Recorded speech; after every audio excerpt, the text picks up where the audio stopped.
sebelum kita lanjut ke berita terlengkapnya, alangkah mulianya bagi kalian untuk tekan tombol like, dan yang belum subscribe, tolong subscribe channel ini. Pemain Indonesia ini disebut-sebut pernah menangkan trofi Ballon d'Or. Begini fakta sebenarnya.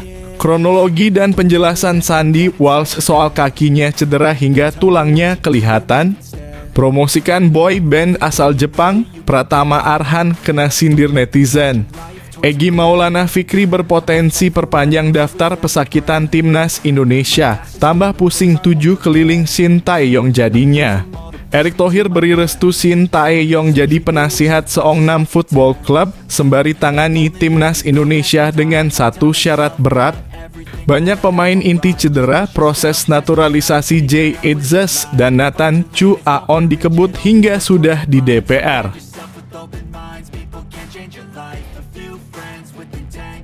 Pemain Indonesia ini disebut-sebut pernah menangkan trofi Ballon d'Or.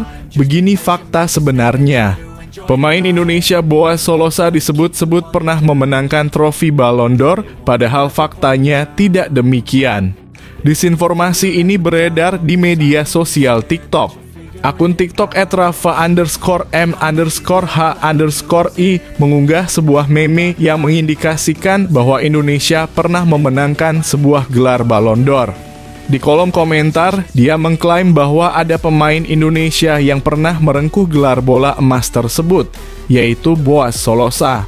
Anggapan tersebut muncul karena Boaz Solosa pernah memegang sebuah trofi berbentuk bola emas serupa dengan Ballon d'Or.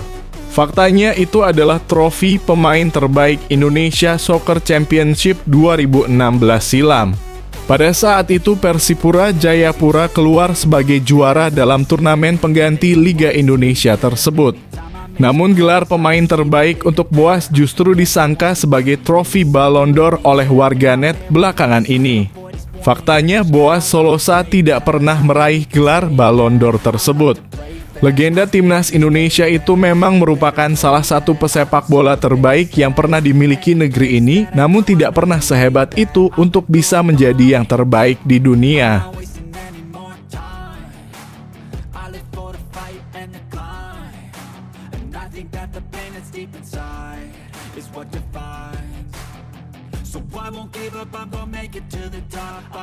Kronologi dan penjelasan Sandy Walsh soal kakinya cedera hingga tulangnya kelihatan.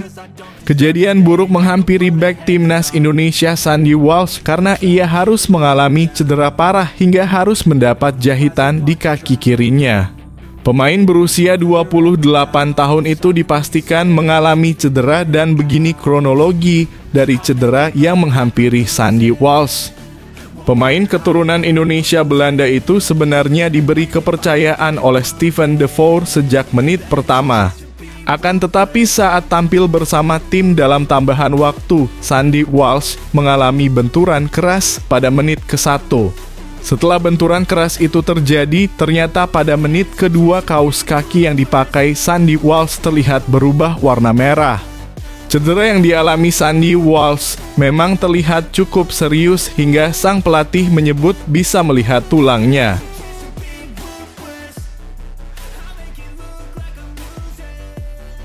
Promosikan boy band asal Jepang, Pratama Arhan kena sindir netizen. Boy band asal Jepang JO1 mengajak pemain timnas Indonesia yang berkarier di Jepang, Pratama Arhan, untuk berkolaborasi. Hal ini merupakan cara boy band tersebut mempromosikan konser mereka yang akan dilaksanakan di Jakarta dalam waktu dekat. Mereka mengunggah sebuah video di media sosial resmi JO1. Terlihat dua personil boy band tersebut, Keigo Sato dan Junki Kono, mengenakan kostum hijau Tokyo Verde bersama Arhan. Mereka bermain bola sebentar selagi Arhan mengajarkan cara mengoper bola dengan baik. Setelahnya, ketiganya menari dengan latar belakang banner Tokyo Verde. Aksi Arhan sontak mengundang tanya netizen, khususnya para pencinta sepak bola Indonesia. Sebab alih-alih beraksi di lapangan hijau bersama Tokyo Verdy, dia justru muncul dalam promosi boy band. Wakakak dia pemain bola apa marketing sebenarnya? Ada juga yang menyebut salah satunya merangkap jadi staf marketing dan sosmed Kahno 12 tandas akun @kibintang-bintang.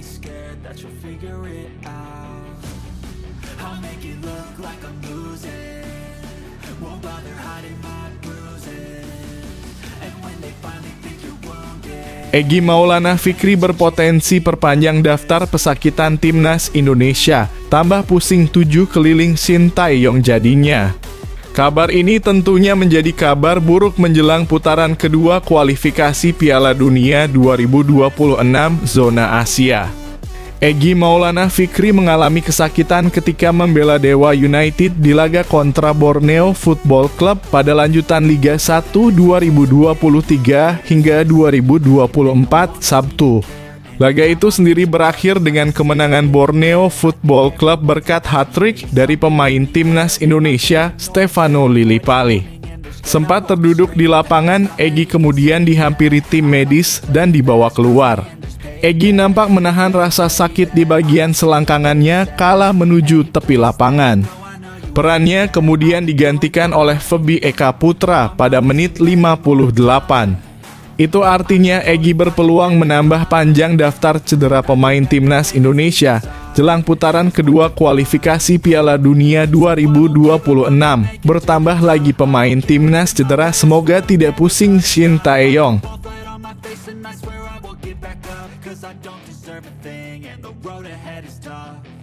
Erick Thohir beri restu Sintayong jadi penasihat Seongnam Football Club sembari tangani timnas Indonesia dengan satu syarat berat.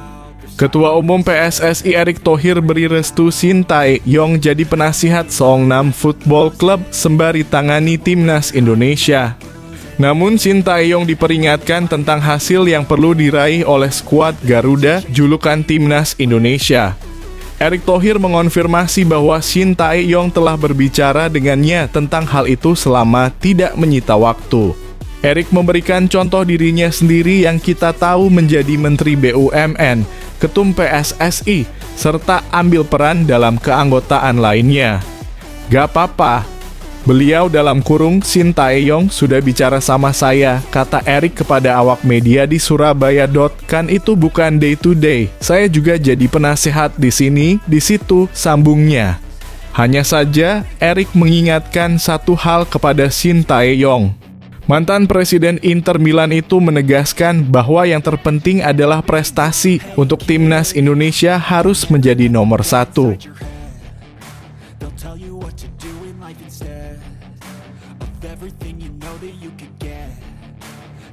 Banyak pemain inti cedera, proses naturalisasi Jay Itzes dan Nathan Chu Aon dikebut hingga sudah di DPR. Proses naturalisasi dua pemain keturunan yang akan membela timnas Indonesia terus dikebut. Dua pemain itu adalah Jay Itzes dan Nathan Chu Aon.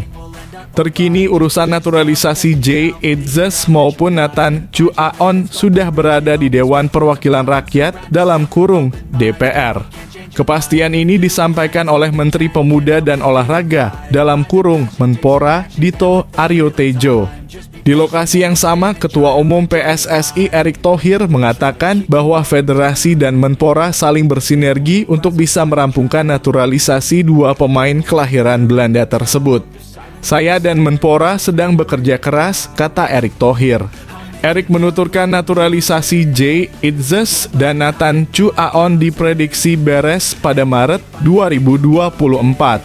Semoga Maret bisa selesai, tutur Menteri BUMN tersebut.